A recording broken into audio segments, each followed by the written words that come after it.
This secret found you for a reason. Nothing happens by chance, and what if I told you that everything happening in your life right now, all the struggles, all the victories, all the patterns, is not random? There is an invisible force shaping everything around you. Everything you experience, success, failure, happiness, or chaos, is being created by something within you, but most people go their entire lives without realizing this. The ancient alchemists knew that the greatest transformation doesn't happen in the external world, but within consciousness, and this is the secret you were never taught. As above, so below, as within, so without. This is not a metaphor, it is the hidden structure of the universe. What you think, feel, and believe doesn't just stay in your mind, it manifests in your reality. The patterns that govern galaxies are the same ones that shape a single atom. The flow of rivers on Earth mirrors the currents of our own circulatory system, and your internal state directly influences everything happening around you. This means that if your reality feels like chaos, it's because something within you is also in disorder. The ancients already knew this. Hidden masters understood that the greatest transmutation doesn't happen in a laboratory, but in the soul. We've talked many times before about how alchemy was never just about metals. It was never about turning lead into gold. True alchemy has always been about transforming fear into courage, ignorance into wisdom, disorder into harmony. And now, if this new knowledge has reached you, there is a reason. Welcome to your own great work.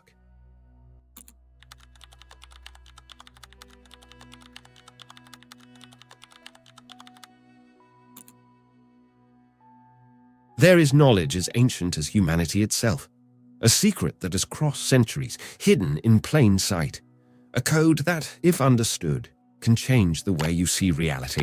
It was written on a mysterious tablet, forged, some say, from a single piece of emerald. Others believe it was engraved in gold and kept in secret temples in Egypt. What no one disputes is that its content holds one of the greatest mysteries of the universe. The Emerald Tablet. Few texts have had such a profound impact on the history of human thought. Its words are attributed to an enigmatic being, a master who transcended time, Hermes Trismegistus, the thrice great. But who was Hermes? Did he really exist? Or was he just an archetype, a symbol of the lost knowledge of ancient civilizations? History tells us that Hermes was a fusion of the Greek god, Hermes, and the Egyptian god, Thoth, a divine being who brought humanity the secrets of creation, alchemy, and the spirit. To the ancients, Hermes Trismegistus was the greatest of sages, the one who understood the hidden order of the cosmos and left us the greatest of all principles. As above, so below, as within, so without. But what does this really mean? The ancients believed that the universe is not chaotic. It follows invisible patterns, and everything that exists in the macrocosm, the stars, the planets, the galaxies, is also reflected in the microcosm, the atoms, the cells, the human mind. This worldview became known as Hermeticism, a tradition that influenced everything from medieval alchemy to the foundations of modern science. One of the first to expand on this idea was Plotinus, a philosopher from the 3rd century. He believed that all reality comes from a single source, a supreme principle called the One. To him, everything that exists is a manifestation of this One, reflecting the idea that what happens in one dimension of the universe is repeated in all the others. But it wasn't just philosophers who understood this principle. Medieval alchemists like Paracelsus applied this knowledge to medicine. Paracelsus believed that everything occurring in the human body had a correspondence with the cosmos. If an organ was sick, it was because its energy was out of sync with nature's rhythms. He believed that to heal a person, one had to understand this hidden relationship between spirit and matter. Now, here's something almost no one knows. The greatest scientists in history studied Hermeticism in secret. Few people realize it, but Isaac Newton, the man who formulated the laws of motion and gravity, spent more time studying alchemy and Hermetic philosophy than physics. His manuscripts, discovered centuries later, revealed that he believed the universe was governed by spiritual laws, and that science and alchemy were two sides of the same coin. Newton saw gravity not just as a mechanical force, but as a manifestation of a hidden order, a reflection of the cosmic harmony described in the Emerald Tablet. And today, with advances in quantum physics, we are discovering something incredible. The ancients were right. Modern experiments show that consciousness affects matter, that observing a phenomenon can change it, and that an invisible web connects all things. The universe is not made of separate particles, but of patterns that reflect and interact with each other. The law of correspondence is not an abstract philosophical idea. It is the foundation of all reality. The relationship between microcosm and macrocosm. If you could hold the universe in your hands, what would you see? Stars, galaxies, nebulas.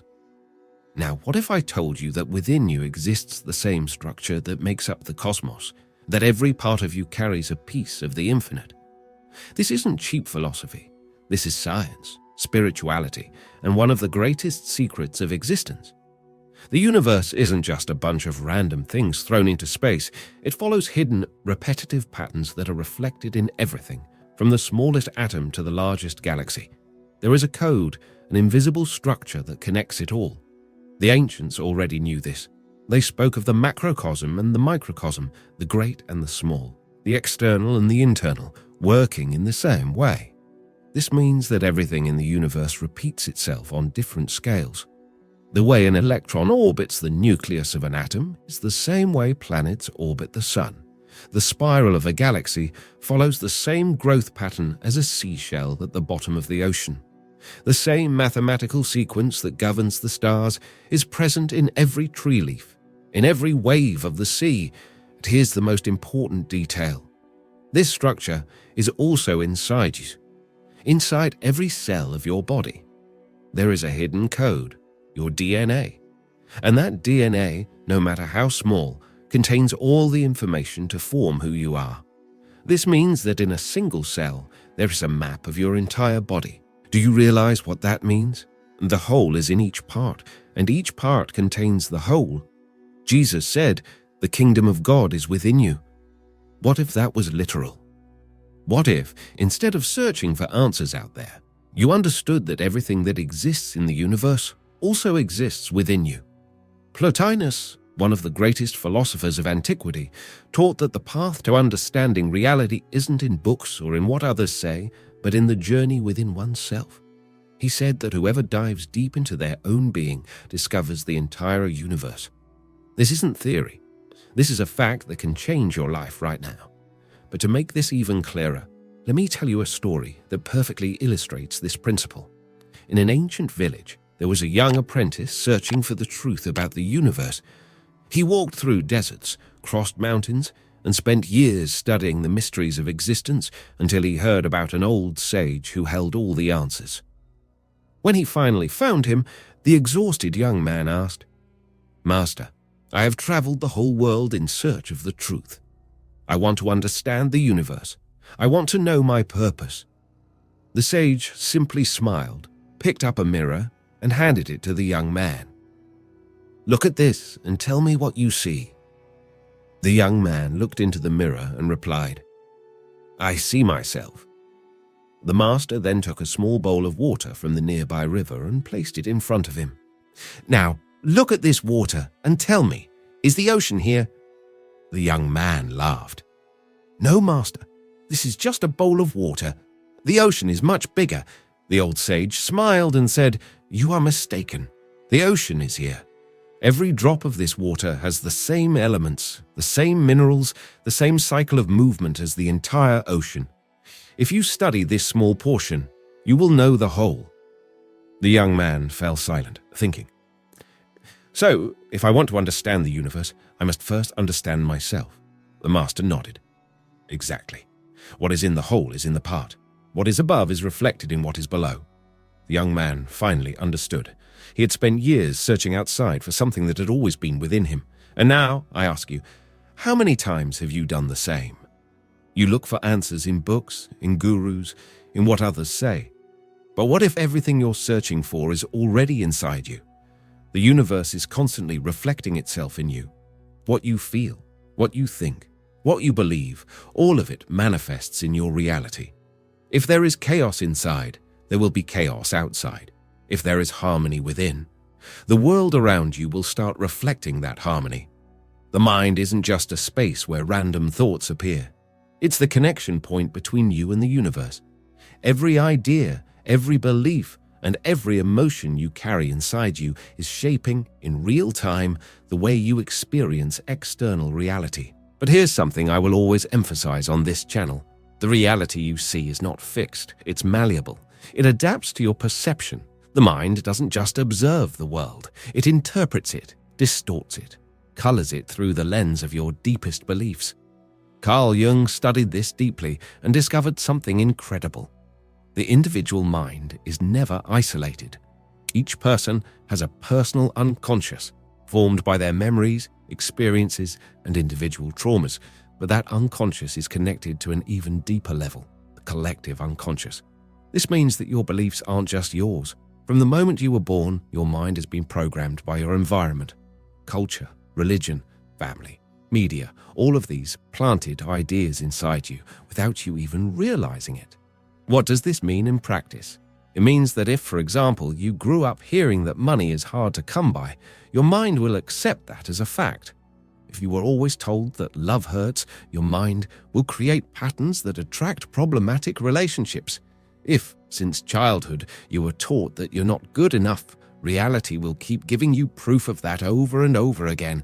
This happens because the mind seeks to confirm what it already believes. That's why some people always encounter the same challenges, the same problems, the same cycles. They don't realize that the external world is just reflecting their internal programming. And if that still doesn't convince you, think about the role of emotions in this process. Emotions aren't just reactions. They are energy in motion. Each emotion carries a specific vibration that alters how you perceive the world. If you're angry, everything around you seems irritating. If you're sad, life seems to lose its color. If you're in love, even cloudy days seem beautiful. Nothing outside of you changed. What changed was how your mind interpreted reality. Now, expand that idea. If a single bad day can change how you see the world, imagine the impact of years carrying the same beliefs, the same emotions, the same patterns. And here's the key. If your mind is a mirror of the universe, then by changing your inner world, you change how you experience reality. Inner alchemy, the process of spiritual transmutation. If everything inside reflects outward, then the true work of the alchemist doesn't happen in a laboratory. It happens in consciousness.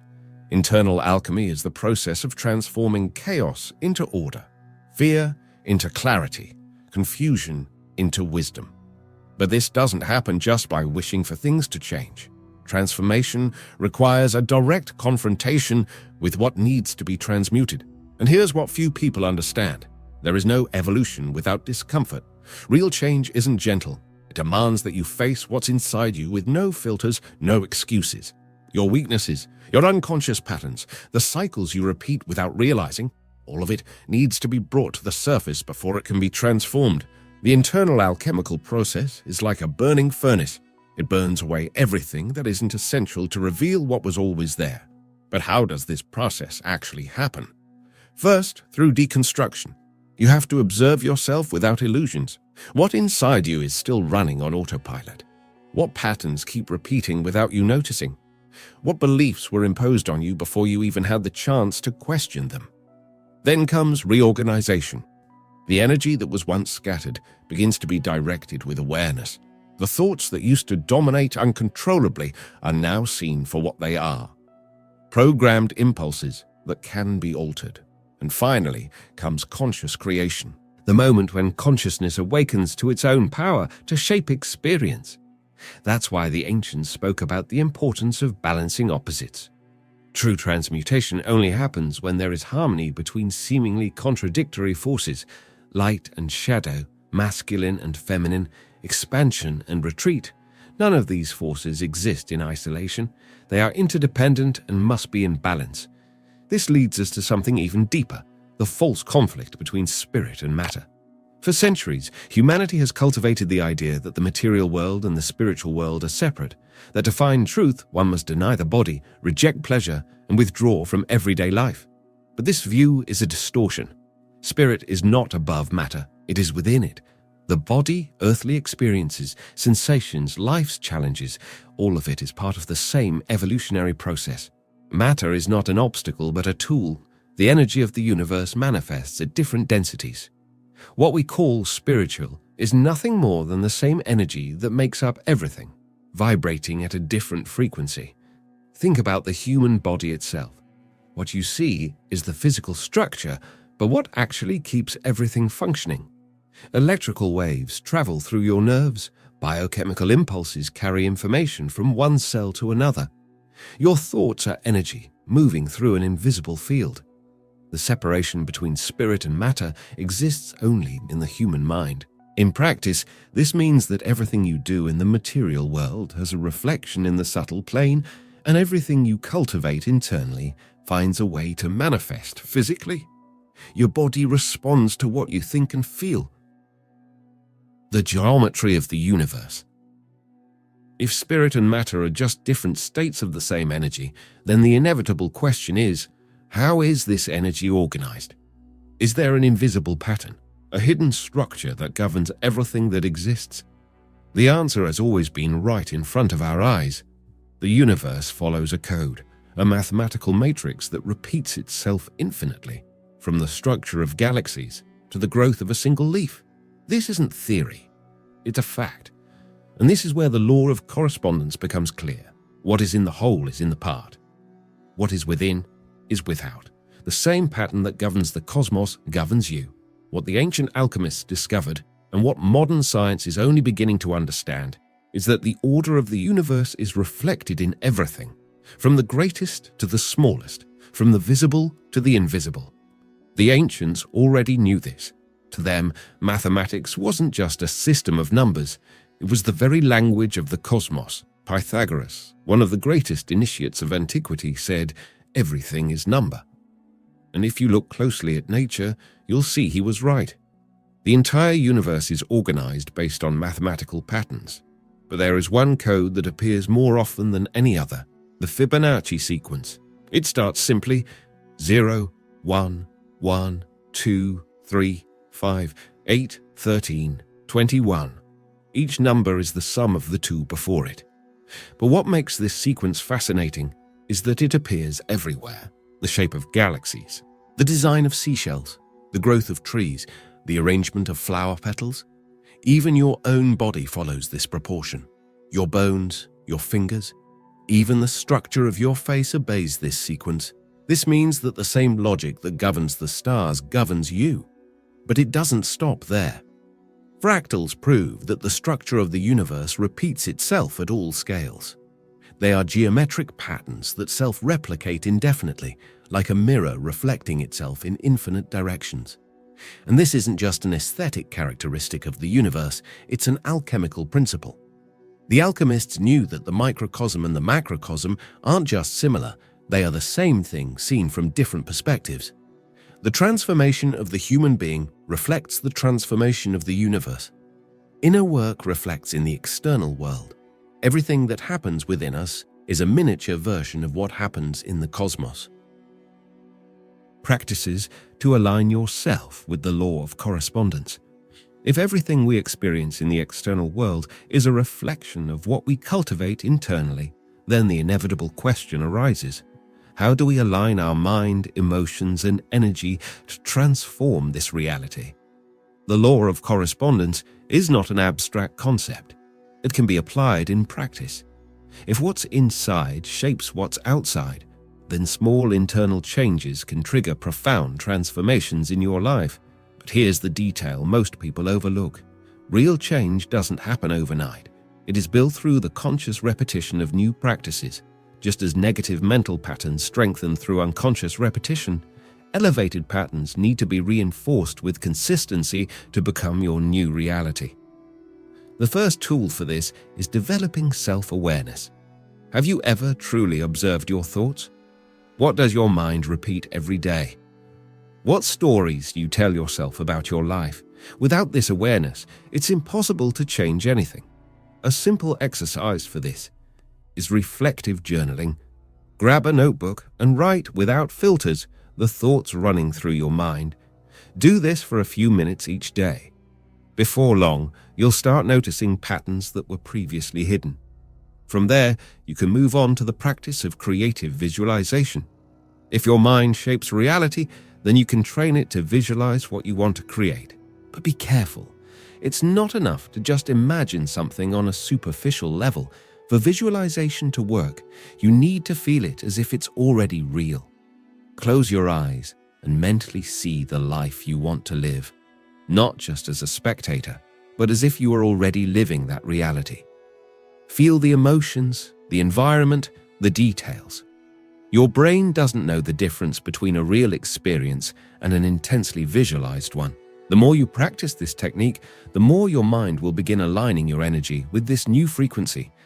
Another essential key to this transformation is meditation and conscious breathing.